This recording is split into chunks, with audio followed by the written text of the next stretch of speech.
Hello students, good morning to all of you. चलिए तो एक बार फिर से हम लोग एक दूसरे के साथ ऑनलाइन मोड में आ गए हैं और अभी तक के हम लोग काफ़ी कुछ चीज़ें पढ़ चुके हैं रेजोनेंस के अंदर।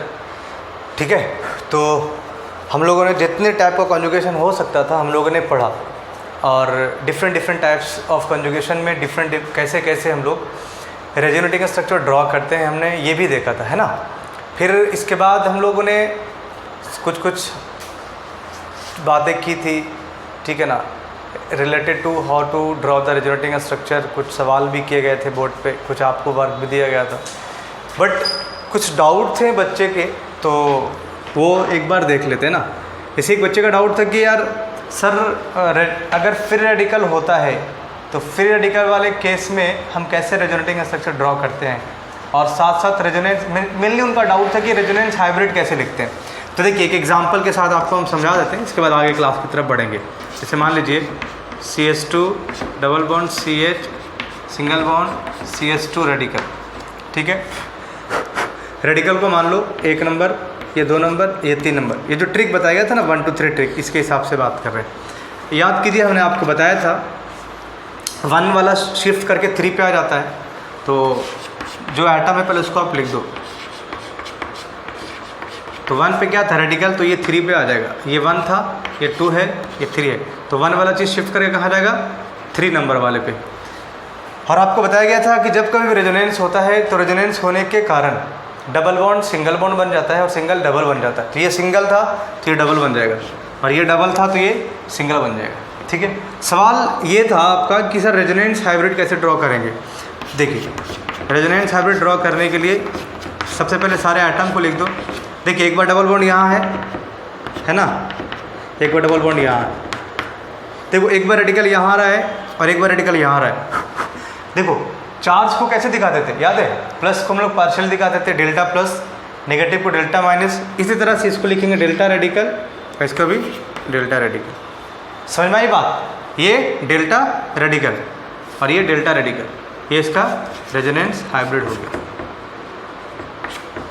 समझ में आ रही बात। हाँ, तो इस तरह से हम लोग ड्रॉ करते हैं, ठीक है। तो आगे बढ़ते हैं।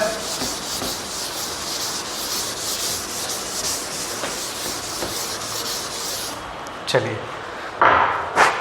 देखिए, तो अब आप हेडिंग दीजिए, कुछ पॉइंट्स है थ्योरेटिकल पॉइंट्स, उसको आप लिखिए। हेडिंग दीजिए condition of resonance, conditions of resonance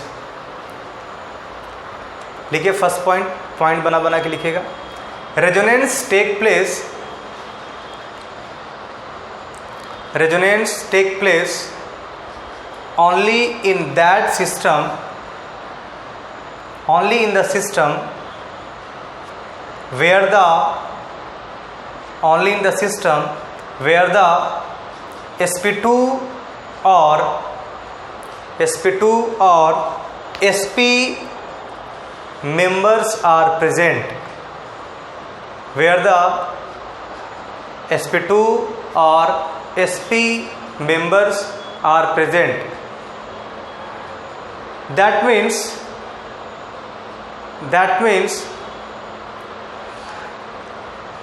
an sp3 atom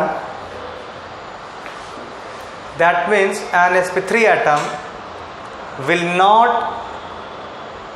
participate in resonance, देखिए इसका मतलब समझना क्या कहा गया, ये पॉइंट समझ में आ रही बात। कहा गया कि रेजोनेंस उस टाइप के सिस्टम में होते हैं जहाँ पे केवल sp2 या sp मेंबर्स प्रेजेंट होते हैं। क्या sp2 या sp मेंबर। देखिए जैसे एक example, CH2 double bond CH single bond CH double bond CH2। आप अगर इसका हाइब्रिडेशन निकालोगे तो क्या होगा, sp2, इसका निकालोगे तो क्या होगा sp2, इसका निकालोगे तो क्या होगा sp2, इसका निकालोगे तो क्या होगा sp2, ठीक है। देखिए sp2 सारा सिस्टम क्या है, सारा ये सिस्टम में जितने भी एटम पार्टिसिपेट हुए हैं उन सब का हाइब्रिडेशन क्या है sp2। देखिए तो इस यहाँ पे रेजोनेंस यहाँ पे रेजोनेंस होगा कि नहीं होगा, बोलिए यार, तो होगा। समझ में आ रही बात? देखिए डबल सिंगल डबल, डबल मतलब पाई, सिंगल मतलब सिग्मा, डबल मतलब पाई। तो यहाँ पे देखिए कॉन्जुगेशन कैसा है, पाई सिग्मा पाई कॉन्जुगेशन है। देखिए नेक्स्ट एग्जांपल देखिए, CH2 double bond CH single bond CH2 plus.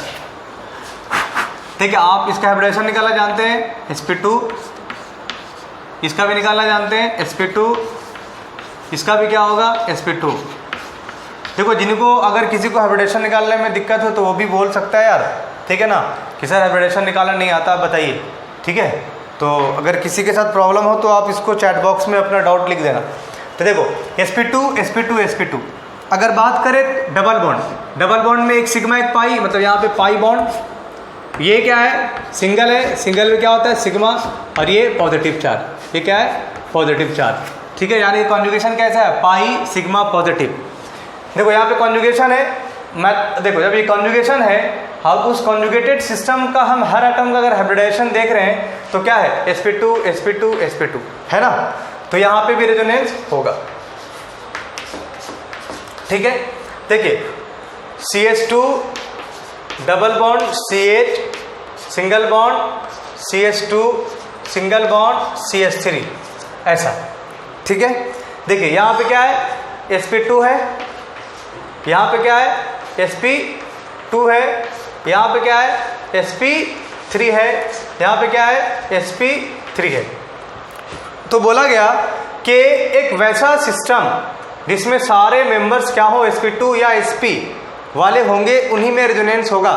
अगर sp3 एटम पार्टिसिपेट कर रहा है तो उस सिस्टम में रेजोनेंस नहीं होगा। देखिए तो अगर आप देखोगे तो यहाँ क्या है, डबल मतलब पाई, सिंगल मतलब सिग्मा, यहाँ भी सिंगल है तो सिग्मा। तो देखो ऐसा कोई कॉन्जुगेशन होता है क्या, पाई सिग्मा सिग्मा। कॉन्जुगेशन का मतलब ये होता है कि कोई चीज अल्टरनेट पे आ जाना चाहिए। पाई सिग्मा सिग्मा आ गया तो सिग्मा सिग्मा लगातार आ गया ना, अल्टरनेट पे थोड़ी कुछ आ रहा, सिग्मा के बाद जस्ट सिग्मा आ गया। तो यहाँ पे रेजोनेंस बोलिए होगा क्या, किसमें रेजोनेंस होगा इस सिस्टम में, बोलिए बोलिए भाई रेजोनेंस होगा कि नहीं होगा, नहीं होगा। समझ में आ रही बात? देखिए नेक्स्ट एग्जांपल, मान लीजिए ऐसा है CH2 double bond CH single bond C triple bond CH, ठीक है। देखिए इसका हाइब्रिडेशन क्या होगा sp2, इसका क्या होगा sp2, इसका क्या होगा sp, इसका क्या होगा sp, ठीक है। देखिए डबल बॉन्ड मतलब पाई, सिंगल मतलब सिग्मा, ट्रिपल बॉन्ड मतलब पाई। तो यहाँ पे कॉन्जुगेशन है कि नहीं है, कैसा कॉन्जुगेशन है, देखिए पाई सिग्मा पाई, मतलब इस सिस्टम में रेजोनेंस होगा कि नहीं होगा, बोलिए यार, तो होगा। यानी कि रेजोनेंस होने के लिए शर्त है, कंडीशन है कि एक वैसा सिस्टम, उस सिस्टम में रेजोनेंस होता है जिसमें उस सिस्टम के सारे मेंबर्स आइदर sp2 हो जाए या sp एटम sp वाले हो जाए, तो वहां पे क्या होगा रेजोनेंस होगा। अगर एक भी एटम sp3 वाले प्रेजेंट हैं, एक भी मेंबर sp3 वाले प्रेजेंट हैं, तो उस सिस्टम में उस स्ट्रक्चर में रेजोनेंस पॉसिबल नहीं होगा। आप इन सबको एग्जाम्पल के तौर पे लिख लीजिए, ठीक है। आप इसको लिख लीजिएगा, वीडियो पॉज करके आगे बढ़ते हैं। नेक्स्ट पॉइंट लिखिए, only pi electrons and lone pair participate in resonance. Only pi electrons and lone pair of electrons participate in resonance. Full stop. Sigma electrons are not allowed. Sigma electrons are not allowed. मतलब बात समझ में आई यार, बोलिए इस line का मतलब समझ रहे हैं। देखिए इस लाइन का मतलब ये हुआ कि अगर रेजोनेंस हो रहा है तो उस सिस्टम में जहां पे रेजोनेंस होता है तो वहां पे केवल रेजोनेंस में पार्टिसिपेट कौन करते हैं, तो कह रहा है पाई इलेक्ट्रॉन्स करते हैं या लोन पेयर ऑफ इलेक्ट्रॉन्स करते हैं, सिग्मा इलेक्ट्रॉन्स पार्टिसिपेट रेजोनेंस में नहीं करते हैं। आप बहुत सारा रेजोनेटिंग स्ट्रक्चर ड्रॉ करना सीखे। देखिए CH2 double bond CH single bond CH2 plus, ठीक है। देखिए तो याद कीजिए मूवमेंट किसका हो रहा था यार, आपको बताया गया था ना, मूवमेंट होता है हाई इलेक्ट्रॉन डेंसिटी का, किधर की तरफ, लो इलेक्ट्रॉन डेंसिटी की तरफ। तो हमने आपको बताया था कि डबल बॉन्ड जो होता है उसके पास डेंसिटी ज़्यादा होता है, सिंगल बॉन्ड के पास डेंसिटी क्या होता है, कम होता है, इसलिए पाई बॉन्ड का मूवमेंट होता है, सिग्मा बॉन्ड का यानी कि सिंगल बॉन्ड का मूवमेंट नहीं होता है। समझ में आ रही है बात। तो यही बात कही गई कि देखिए ये इधर मूव करके इधर आ गया, ठीक है ना, तो ये पाई बॉन्ड मूव कर रहा है ना। आप कहीं पे भी ऐसा देखे हो क्या, देखिए ये ऐसा हो गया तो ये वाला पॉजिटिव यहां आ गया, ये वाला डबल सिंगल बन गया, ये सिंगल था तो डबल बन गया। अब पाई का मूवमेंट देखते हो, बताओ क्या ये ऐसा मूवमेंट आप देखते हो, ऐसा देखिए CH2 double bond CH CH2 plus, ऐसा देखिए हो कि ये मूवमेंट ऐसा हो रहा है, इस तरह का मूवमेंट, इस तरह का मूवमेंट नहीं होता है। तो यही कह रहा है कि आइदर पाई इलेक्ट्रॉन्स मूव करेगा या loan pair of electron move करेगा, ठीक है। इसको मिटा देते हैं, आप इसको लिख लेना एग्जांपल्स लिख करके आगे देखिए। अब लोन पेयर वाला भी एक बार देख लीजिए, CH2 double bond CH single bond NH2। देखिए नाइट्रोजन के पास एक लोन पेयर होता है। देखिए भाई बात समझिएगा, ये डबल बॉन्ड है, डबल बॉन्ड बोले तो पाई बॉन्ड, ये सिंगल बॉन्ड है, सिंगल बॉन्ड बोले तो सिग्मा बॉन्ड, और ये लोन पेयर है, ये क्या है, लोन पेयर। LP मतलब शॉर्ट में लोन पेयर को लिखते हैं। तो देखो पाई सिग्मा लोन पेयर, तो कॉन्जुगेशन है कि नहीं है ना। अब जब ये कॉन्जुगेशन है तो हमने आपको बताया था कि पाई बॉन्ड में और लोन पेयर में हाई डेंसिटी किसका होता है, तो लोन पेयर का होता है। किसका होता है, लोन पेयर का होता है। तो क्या होगा, ये लोन पेयर सिग्मा बॉन्ड पे आ जाएगा, ये पाई बॉन्ड इस कार्बन पे चला जाएगा। समझ में आ रही बात। तभी इसका अगर आप रेजोनेटिंग स्ट्रक्चर लिखोगे तो देखिए सिग्मा जो सिंगल बॉन्ड है ये क्या बन जाएगा, डबल, और जो डबल बॉन्ड है क्या बन जाएगा, सिंगल। देखो नाइट्रोजन का जो लोन पेयर है ये जा रहा है किधर की तरफ, इस कार्बन की तरफ। तो मतलब नाइट्रोजन अपना लोन पेयर क्या कर रहा है, डोनेट कर रहा है, या बोल सकते हो लूज कर रहा है। बताइए पॉजिटिव चार्ज आता किस पे है, जो इलेक्ट्रॉन देता है कि लेता है, देने वाले पे। तो देने वाले पे पॉजिटिव आ गया। देखिए इस पाई बॉन्ड का इलेक्ट्रॉन, देखो डबल बॉन्ड में एक सिग्मा एक पाई है, हम इसको सिग्मा मान लेते हैं, इसको पाई मान लेते हैं। और अभी आपको बताया गया कि पाई बॉन्ड का ही क्या होता है, क्या होता है, मूवमेंट होता है। सिग्मा बॉन्ड कभी भी मूवमेंट नहीं होता है। अभी लिखाया गया ना यार कि sigma electrons are not allowed, ठीक है। तो ये क्या हो जाएगा, ये इधर आ गया, मतलब पाई बॉन्ड टूट गया, सिग्मा बॉन्ड पर रह गया। तो देखो इस कार्बन का इलेक्ट्रॉन इस कार्बन पे आ रहा है, तो नेगेटिव चार्ज। क्यों नेगेटिव, क्योंकि जो इलेक्ट्रॉन एक्सेप्ट करता है उस पर नेगेटिव चार्ज आता है। क्लियर है, तो आप इसको भी लिख लेना। नेक्स्ट पॉइंट लिखो, nucleus shift is not allowed. Nucleus shift is not allowed. That means an atom must not shift. That means an atom must not shift from its original place. From its original place. चलो भाई लिख लिए, मतलब समझना यार। इसका मतलब ये हुआ, कह रहा है कि अगर आपको रेजोनेटिंग स्ट्रक्चर ड्रॉ करना हो तो ध्यान रखना, कह रहा है कि रेजोनेटिंग स्ट्रक्चर ड्रॉ करने में, या बोल सकते हैं कि रेजोनेंस में, जहाँ पे रेजोनेंस होता है, जिस सिस्टम में रेजोनेंस होता है उस सिस्टम में एटम कभी भी शिफ्ट नहीं करता है। क्या, एटम कभी भी शिफ्ट नहीं करता है। जैसे एग्जांपल, जैसे CH3 C डबल बॉन्ड हो CH3 और इसका एक फर्दर स्ट्रक्चर ऐसा होगा CS2 double bond COH CH3, ये ऐसा आपको दे दे, ये एग्जाम्पल है, ठीक है, ये A है और ये मान लीजिए B है, और आपसे पूछे, ठीक है ना, A और B है, आपसे पूछे बताइए A and B are resonating structure, A and B are resonating structure of each other. बोलिए यार, आपसे क्या पूछा गया, क्या A और B जो है वो आपस में रेजोनेटिंग स्ट्रक्चर है?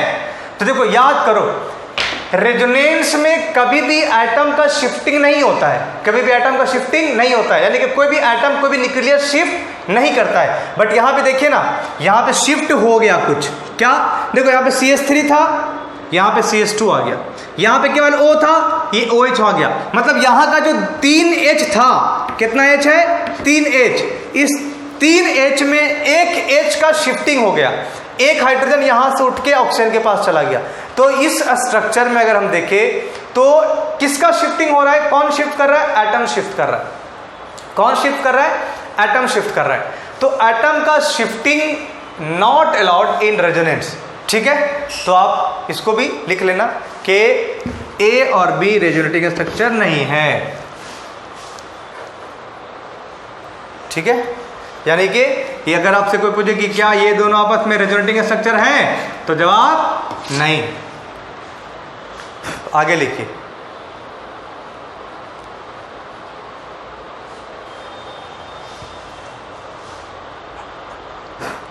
लिखिए next point, total number of charge in all resonating structure must be same.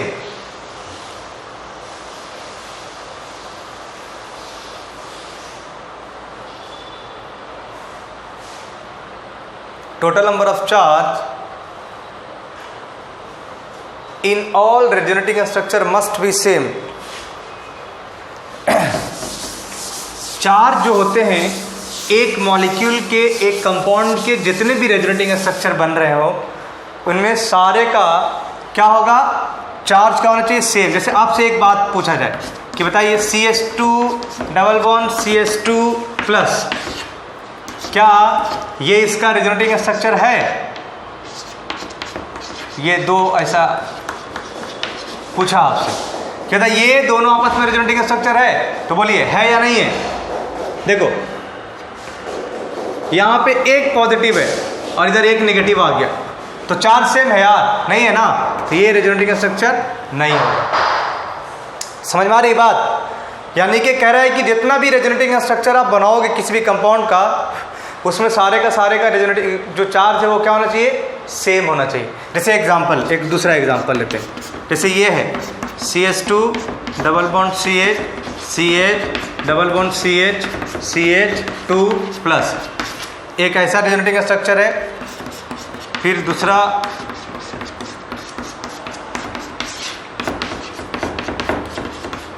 ऐसा है, तीसरा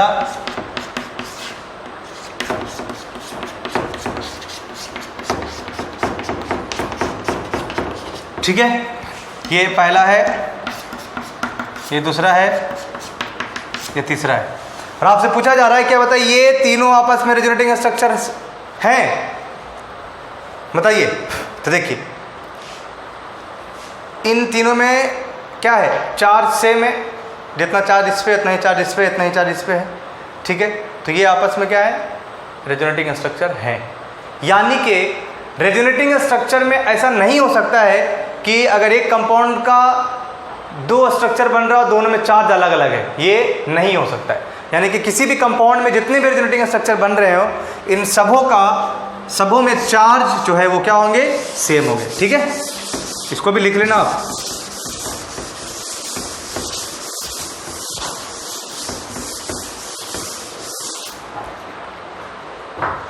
जैसे एक एग्जांपल और देखो, जैसे ये है CH2 double bond CH OH, ठीक है, आप इसका रेजोनेटिंग स्ट्रक्चर बनाना जानते हो, ये इधर आएगा, ये इधर आएगा,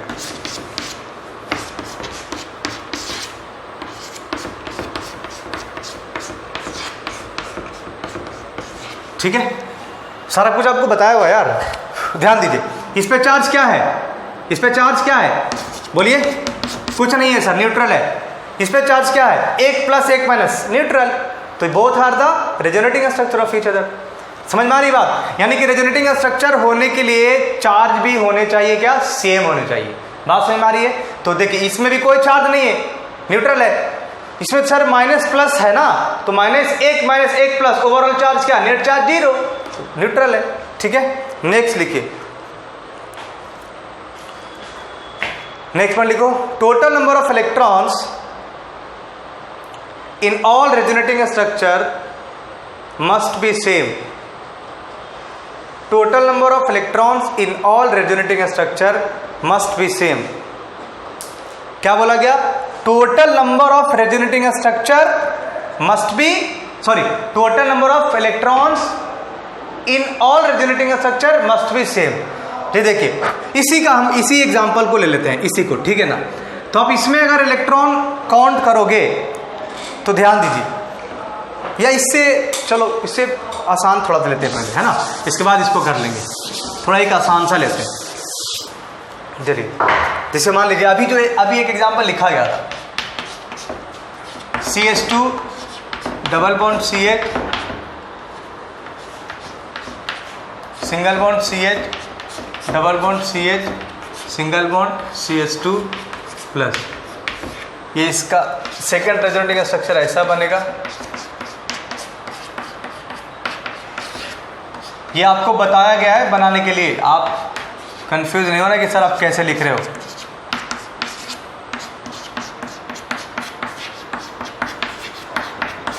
ठीक है, देखिए भाई बात समझना।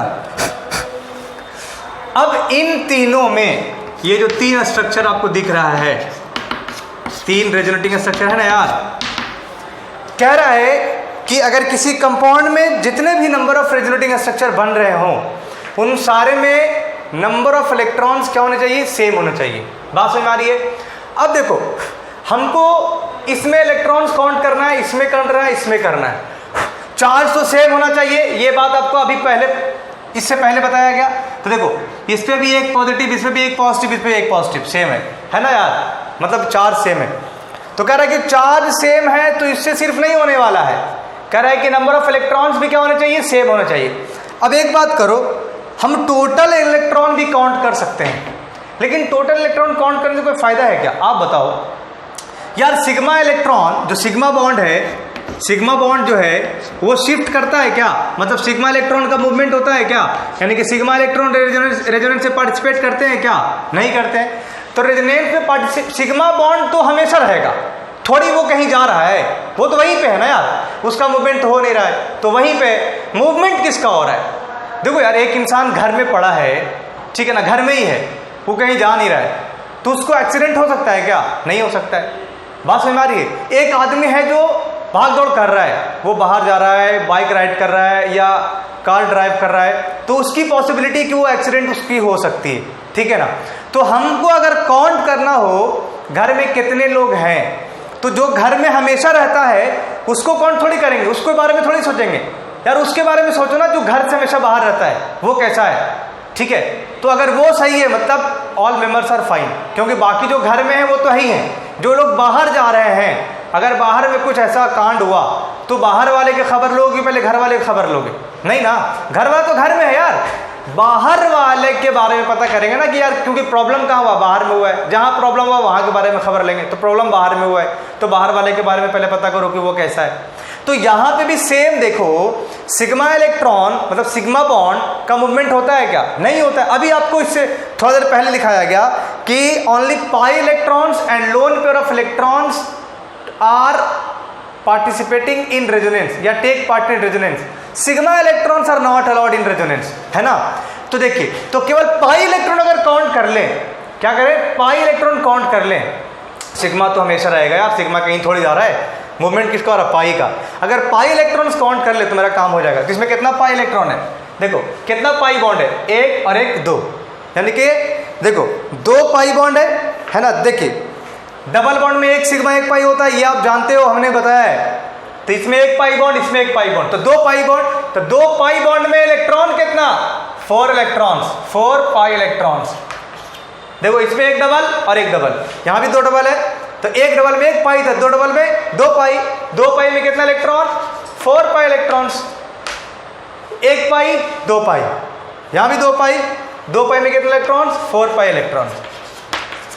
समझ में आ रही बात, क्लियर, कोई दिक्कत तो नहीं है।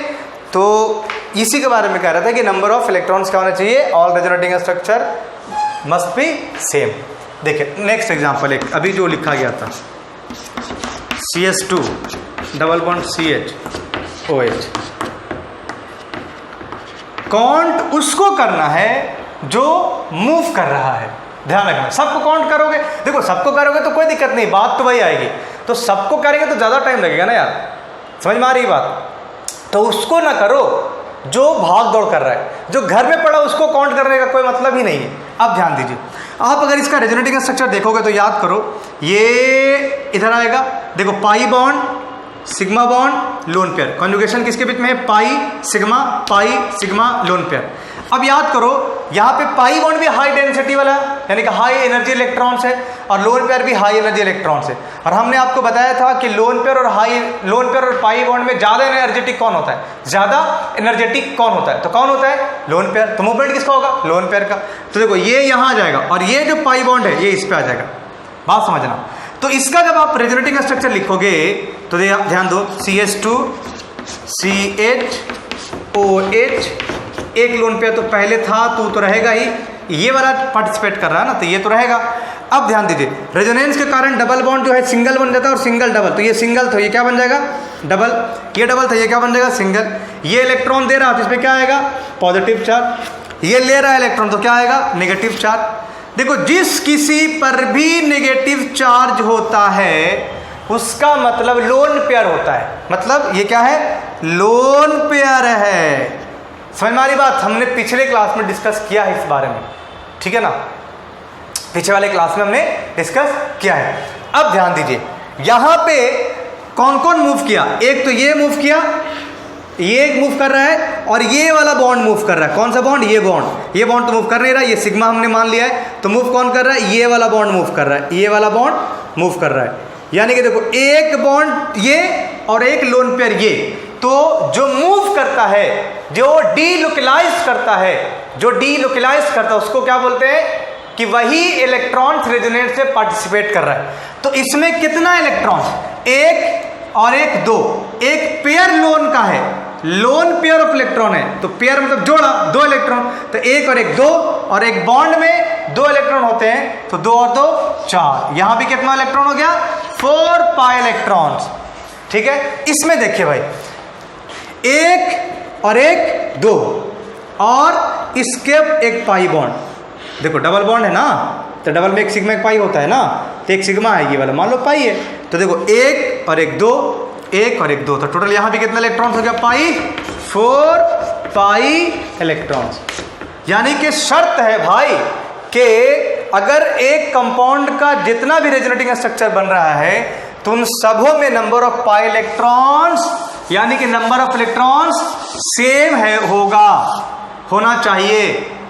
और जो इलेक्ट्रॉन की बात हो रही है वो पाई इलेक्ट्रॉन्स की बात हो रही है, क्योंकि सिग्मा इलेक्ट्रॉन का तो मूवमेंट ही नहीं होता ना, वो तो हमेशा वहीं रहेगा। आप इनको लिख लेना।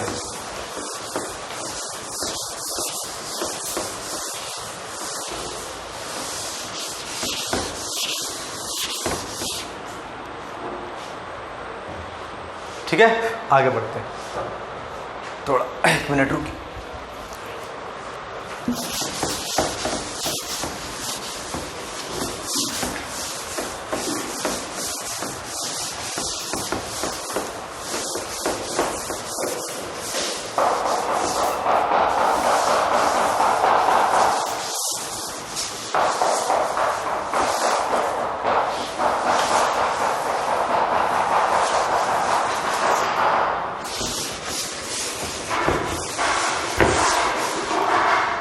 चलिए आगे लिखिए, next point.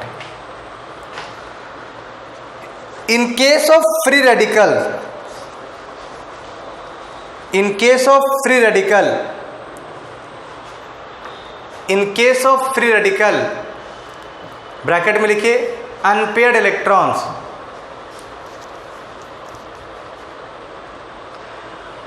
Bracket close, only those structures are acceptable, only those structures are acceptable as resonating structure, only those structures are acceptable as resonating structure in which the number of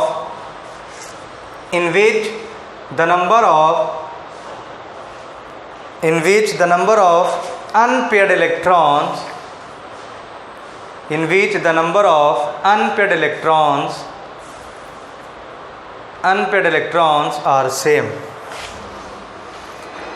बात समझ में आई यार? क्या बोला गया? बोलो।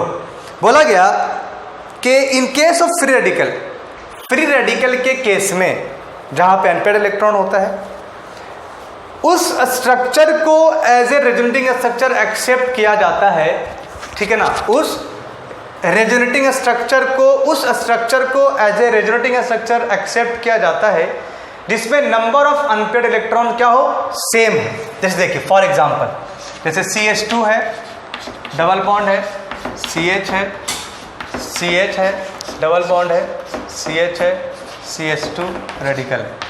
देखिए इस अनपेयर्ड इलेक्ट्रॉन को क्या बोलते हैं? रेडिकल, ठीक है। इसका एक रेजोनेटिंग स्ट्रक्चर बनाया गया ऐसा, CH2 double bond CH radical,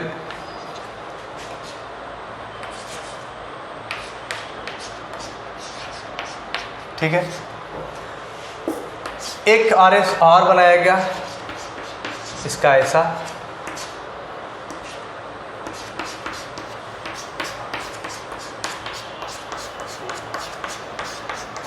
ठीक है। एक रेजोनेटिंग स्ट्रक्चर इसका ऐसा बनाया गया,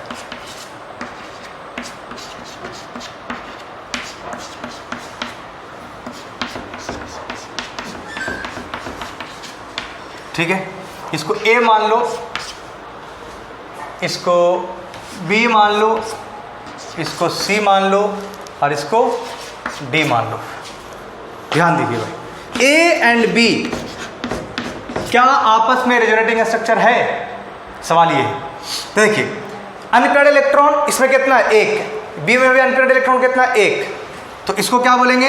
ये रेजोनेटिंग स्ट्रक्चर है, ठीक है। A एंड C बोलिए रेजोनेटिंग स्ट्रक्चर है? बोलिए है कि नहीं? देखिए इसमें भी एक अनपेयर्ड इलेक्ट्रॉन, वहां भी एक unpaired electron. A and D क्या आपस में रेजोनेटिंग स्ट्रक्चर है? बोलिए। इसमें कितना अनपेयर्ड इलेक्ट्रॉन? एक। इसमें कितना? 1 2 3। तो अनपेयर्ड इलेक्ट्रॉन दोनों में सेम है? नहीं। तो ये रेजोनेटिंग स्ट्रक्चर नहीं होगा। मतलब both are, A and D are not resonating structure. यानी कि अनपेयर्ड इलेक्ट्रॉन के केस में रेजोनेटिंग स्ट्रक्चर होने के लिए ये शर्त है कि नंबर ऑफ अनपेयर्ड इलेक्ट्रॉन क्या होने चाहिए? सेम होने चाहिए। नंबर ऑफ अनपेयर्ड इलेक्ट्रॉन क्या होने चाहिए? सेम होने चाहिए। बात समझ में आ रही है? चलो आगे बढ़ते हैं, इसको लिख लो।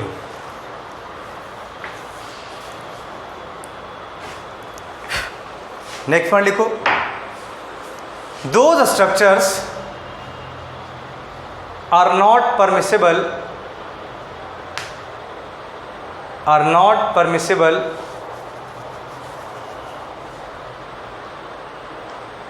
those structures are not permissible resonating structure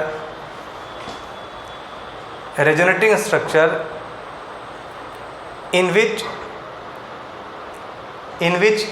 any fundamental rule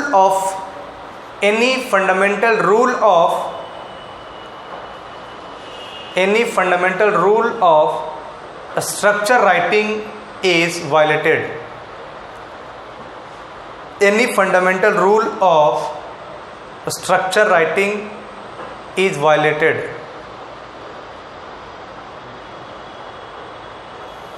ध्यान दीजिए, बात समझ में आई? देखो इस लाइन का मतलब ये हुआ कि वो कोई भी स्ट्रक्चर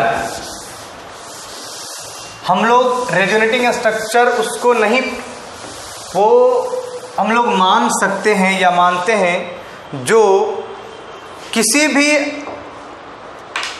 स्ट्रक्चर जो लिखा जाता है उसके फंडामेंटल रूल को वो नहीं अगर फॉलो करेगा। फॉर एग्जाम्पल,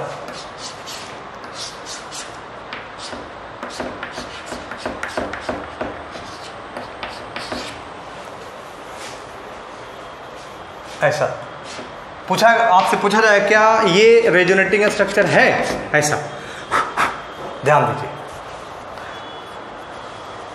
तो बात समझना यार,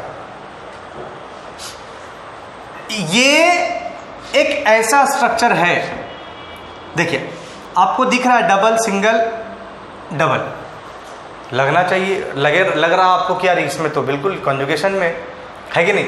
लेकिन अब थोड़ा गौर करो कि इस नाइट्रोजन की अगर बात करें, ये 3 है भाई, NH3, इस नाइट्रोजन की बात करें तो नाइट्रोजन यहां पे कितना बॉन्ड बना रहा है, 3 तो हाइड्रोजन के साथ जुड़ा हुआ है और 2 इस कार्बन के साथ जुड़ा हुआ है, तो 5। नाइट्रोजन कितना बॉन्ड बना रहा है, 5 बॉन्ड्स। अब एक बात बताइए, क्या नाइट्रोजन के लिए ये पॉसिबल है कि वो 5 बॉन्ड बना सकता है? बोलो, क्या ये नाइट्रोजन के लिए पॉसिबल है कि वो 5 बॉन्ड बना सकता है? ध्यान रखना भाई, नाइट्रोजन मैक्सिमम 4 बॉन्ड्स फॉर्म कर सकते हैं। कितना? 4 बॉन्ड्स। वो कैसे? देखो, नाइट्रोजन का आउटर मोस्ट शेल में कितना इलेक्ट्रॉन होगा, 5 इलेक्ट्रॉन्स होगा। कितना इलेक्ट्रॉन होगा, 5। ठीक है, तो एक तो इधर से बना सकता है, एक इधर से बना सकता है, एक इधर से, तभी तो नाइट्रोजन 3 बॉन्ड बनाता है। देखो अमोनिया की बात करें तो NH3 तो 3 बॉन्ड बना रहा है और एक लोन पेयर ऑफ इलेक्ट्रॉन बचा रहता है। ठीक है, तो लोन पेयर ऑफ इलेक्ट्रॉन जो है ना, वो भी बॉन्ड बनाने में पार्टिसिपेट करता है। तो जब ये पार्टिसिपेट करेगा तो बहुत होगा तो एक बॉन्ड और बनाएगा। बात समझ में आ रही है? बात समझ में आ रही है ना? तो नाइट्रोजन क्या करेगा, 4 बॉन्ड बनाएगा। देखो बात समझना कि 4 बॉन्ड बनाने के लिए, अब पढ़े लिखे बच्चे हो तो चलो थोड़ी सी बात करते हैं। नाइट्रोजन का अगर आप इलेक्ट्रॉनिक कॉन्फ़िगरेशन करोगे तो नाइट्रोजन का एटॉमिक नंबर कितना होता है, 7। आप कॉन्फ़िगरेशन करोगे तो क्या होगा, 1s2 2s2 2p3। देखो फर्स्ट ऑर्बिट में कितना इलेक्ट्रॉन, 2। सेकेंड ऑर्बिट में कितना इलेक्ट्रॉन, 2 इस पे और 3 से 5। यानी कि देखो नाइट्रोजन जो है वो लास्ट इलेक्ट्रॉन 2p में इन क्या है, कहाँ में, 2p पे इन क्या है, लास्ट इलेक्ट्रॉन कहाँ गया, 2p पे। 2p क्या 2 में d आता है, सेकेंड ऑर्बिट में d सबशेल आता है क्या, सेकेंड ऑर्बिट में d सबशेल नहीं आता है, 2p के बाद 2d नहीं होता है। ठीक है, तो नाइट्रोजन के पास वैकेंट d ऑर्बिटल नहीं होता है, वैकेंट d ऑर्बिटल नहीं होता है। ठीक है, जब वैकेंट d ऑर्बिटल नहीं होता है तो ये ऑक्टेट एक्सपैंड नहीं कर सकता है। एक वर्ड बोला गया क्या, ऑक्टेट एक्सपैंड। आप जानते हो कि कोई भी एलिमेंट जो बॉन्ड बनाता है वो अपने आप को स्टेबल होने के लिए, स्टेबिलिटी कैसे मिलता है कि वो ऑक्टेट कंप्लीट कर लेगा तो इसकी स्टेबिलिटी मिल जाएगी। एक रीजन ये भी है। ठीक है, तब तो हम केमिकल बॉन्डिंग नहीं पढ़ा रहे, बस आपको बता रहे कि ऑक्टेट, कोई भी एलिमेंट चाहता है कि मेरा ऑक्टेट पूरा हो जाए, तो नाइट्रोजन ऑक्टेट ही पूरा कर सकता है, 8 से ज़्यादा इलेक्ट्रॉन नहीं रख सकता है। सवाल ये उठता है कि कौन सा ऐसा एटम है जो 8 से ज़्यादा इलेक्ट्रॉन रख सकता है, तो वो एटम जिसके पास वैकेंट d ऑर्बिटल हो, किसके पास, इसके पास वैकेंट d ऑर्बिटल हो। ये देखो, अगर अपन बात करें फास्फोरस की तो फास्फोरस का एटॉमिक नंबर 15, तो 1s2 2s2 2p6 3s2 3p3। देखो 2 4 6 10 2 12 और 3 15। ठीक है, देखो फास्फोरस का लास्ट इलेक्ट्रॉन किस शेल में इन क्या है, किस शेल में इन क्या है, किस ऑर्बिट में, थर्ड ऑर्बिट में। तो 3p के बाद 3d होता है कि नहीं होता है, यानी कि होता है, भले इलेक्ट्रॉन नहीं है। तो यानी कि फास्फोरस के पास वैकेंट d ऑर्बिटल है, वैकेंट d ऑर्बिटल है। जब इसके पास वैकेंट d ऑर्बिटल है तो ये occupy more than 8 electrons, more than 8 electrons. ठीक है, ध्यान रखना। तो वो एटम जिसके पास वैकेंट d ऑर्बिटल होता है वो 8 से ज़्यादा इलेक्ट्रॉन रखता है। ठीक है, तो जबकि नाइट्रोजन के पास तो होता नहीं है वैकेंट d ऑर्बिटल। ठीक है ना, तो जब इसके पास नहीं, सब ये सारी बात लिख लेना, जब नाइट्रोजन के पास वैकेंट डी ऑर्बिटल है नहीं तो ये ऑक्टेट एक्सपैंड कर सकता है क्या? नहीं कर सकता है।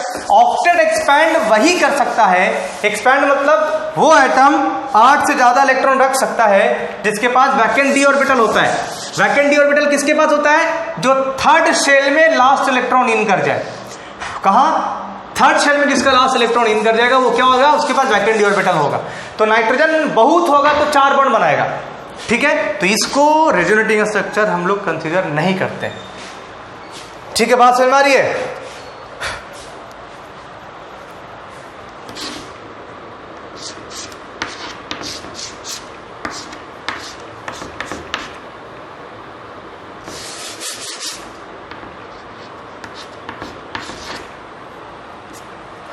देखिए भाई, ऑक्सीजन पे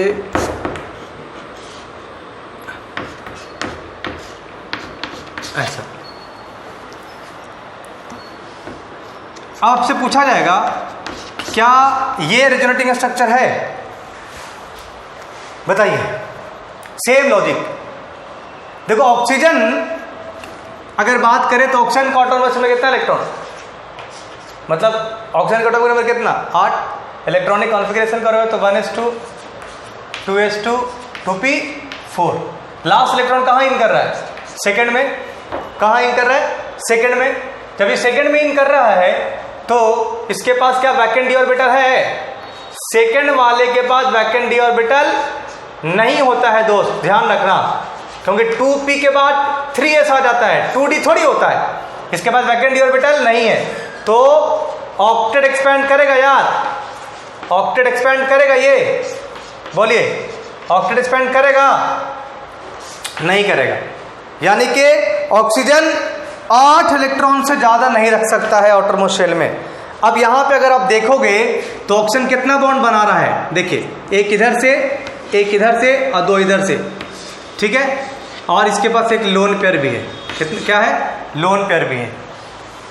समझ में आ रही बात? अब एक बात बताइए, जब ऐसा हो रहा है तो ऑक्सीजन के पास तो 4 बॉन्ड, तो 4 दूना 8 और एक पेयर लोन का, तो 8 और 2 10। क्या ऑक्सीजन के पास ये पॉसिबिलिटी है कि वो 10 इलेक्ट्रॉन रख सकता है? नहीं रख सकता, 8 ही रख सकता। तो ये भी रेजोनेटिंग स्ट्रक्चर नहीं होगा, ठीक है। ये सारी बातें लिख लीजिए। यानी कि जब कभी भी आपको रेजोनेटिंग स्ट्रक्चर का इस तरह का सवाल दे कि बताओ 4 ऑप्शन में कौन किसका रेजोनेटिंग स्ट्रक्चर है, कौन नहीं है, तो आपको इन सब बातों पे ध्यान देना होगा। नंबर ऑफ चार्जेस सेम होने चाहिए, नंबर ऑफ इलेक्ट्रॉन सेम होने चाहिए, ठीक है ना। वो fundamental rule of writing structure writing को फॉलो करना चाहिए, ठीक है ना। फिर अगर अनपेड इलेक्ट्रॉन है तो उसमें सब में अनपेड इलेक्ट्रॉन क्या होना चाहिए?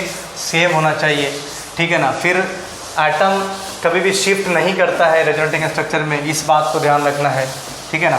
फिर देखना है कि क्या इस स्ट्रक्चर, उस सिस्टम में सारा का सारा मेंबर्स sp2 और sp है कि नहीं है, sp3 वाला पार्टिसिपेट नहीं करता है। नेक्स्ट देखिए, लाइक और अनलाइक चार्जेस, लाइक और unlike charges at adjacent carbons, at adjacent carbons, like or unlike charges at adjacent carbons are carbons make the structure highly unstable, make the structure highly unstable, and such structure are not accepted as resonating structure, and such structure are not accepted as resonating structure, as resonating structure। देखिए भाई, बात समझ में आई? जो कहा गया कि like charges यानी कि एक जैसा चार्ज, प्लस प्लस या माइनस माइनस, या unlike charges, plus minus, unlike plus minus unlike charge है, लाइक बोले तो प्लस प्लस या माइनस माइनस, यानी कि प्लस प्लस एक अगल बगल कार्बन पे नहीं हो सकता है। अगर एक रेजोनेटिंग स्ट्रक्चर ऐसा है, देखिए ये CH2 ये CH2, चलो फिर से लिखते हैं अच्छे से, ध्यान दीजिए, CH2 double bond CH CH double bond CH2, ये ऐसा है एक कंपाउंड है, इसका नाम होता है ब्यूटा 1,3 डाइईन, ठीक है। एक इसका रेजोनेटिंग स्ट्रक्चर ऐसा ड्रॉ करेंगे,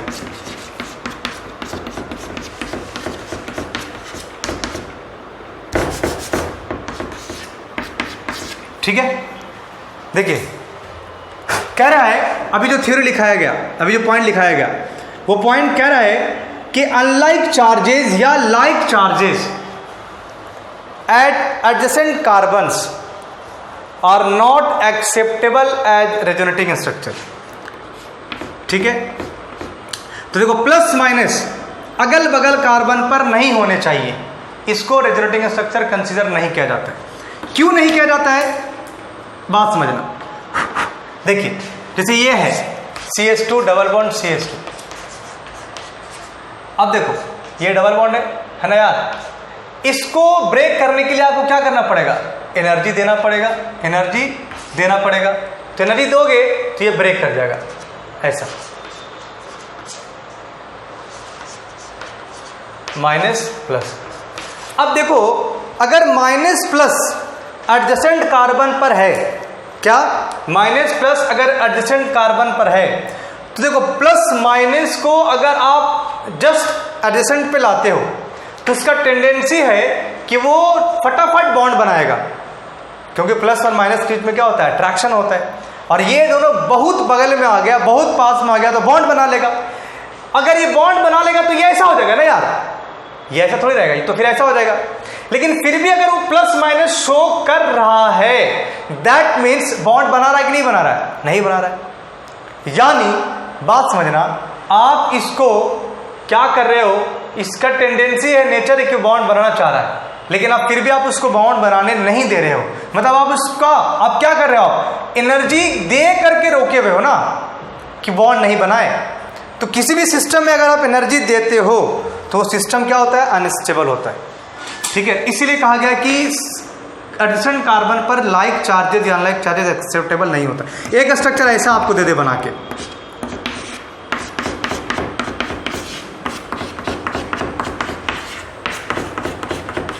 देखिए ये दोनों लाइक चार्जेस क्या हो गया, अगल बगल में हो गया, तो ये भी एक्सेप्टेबल नहीं है, इसको भी रेजोनेटिंग स्ट्रक्चर नहीं बोलेंगे। समझ में आ रही बात। तो ये था कुछ इंपॉर्टेंट पॉइंट, ठीक है ना, और ये बहुत ज़्यादा यूज़ होगा आपके सवाल बनाने में, ठीक है। चलो नेक्स्ट डे हम पक्का आपसे बहुत सारा सवाल करवाएंगे, ठीक है। और आपको शीट तो ऐप पे अपलोड कर दिया गया, आप लोग उसको आप डाउनलोड कर चुके होंगे। तो हम लोग कुछ बातें शीट से करेंगे और कल कुछ DPP वगैरह पे भी कुछ बात करेंगे, ठीक है। तो आज के लिए इतना ही रखते हैं, नेक्स्ट क्लास में फिर पढ़ेंगे। कोई दिक्कत हो तो आप, कोई प्रॉब्लम हो तो आप वही, जिस तरह से आप, बहुत अच्छा लगा, एक शायद आदर्श नाम का कोई बच्चा था और एक शांतनु नाम का बच्चा था, वो डाउट पूछे। देखो डाउट पूछने से क्या होता है ना यार, कि टीचर को लगता है कि नहीं बच्चा एटलीस्ट पढ़ रहा है। क्योंकि देखो एक बात होती है ना कि more study more confusion, no study no confusion, यानी कि डाउट आना जेन्युइन बात है। और डाउट उसी के साथ आ सकता है जो पढ़ रहा है, जो बिल्कुल बच्चा पढ़ ही नहीं रहा है उसके साथ डाउट आने की बात ही नहीं है ना। तो अच्छी बात है कि आपके पास डाउट आया, मतलब आप पढ़ रहे हो। तो बाकी लोग भी जो है वो प्लीज़ आप पढ़िए, अच्छे से पढ़िए, ठीक है। और जो भी प्रॉब्लम होता है आप चैट बॉक्स में लिखिए, फिर शायद मेरा नंबर होगा आपके पास, तो नंबर शायद है जिनके पास तो अच्छी बात है, जिनके पास नहीं है वो नंबर मेरा लिख ले, ठीक है। आप नंबर पे व्हाट्सअप कर सकते हैं या बहुत अर्जेंट है तो कॉल भी कर सकते हैं, ठीक है। 8825127965। मेरा नाम आप जानते हो, दानिश है, ठीक है। तो आप इस नंबर पे कॉल करके या व्हाट्सअप करके अपना डाउट पूछ सकते हो, ठीक है। ठीक है, फिर पढ़ते रहिए। Okay, bye bye.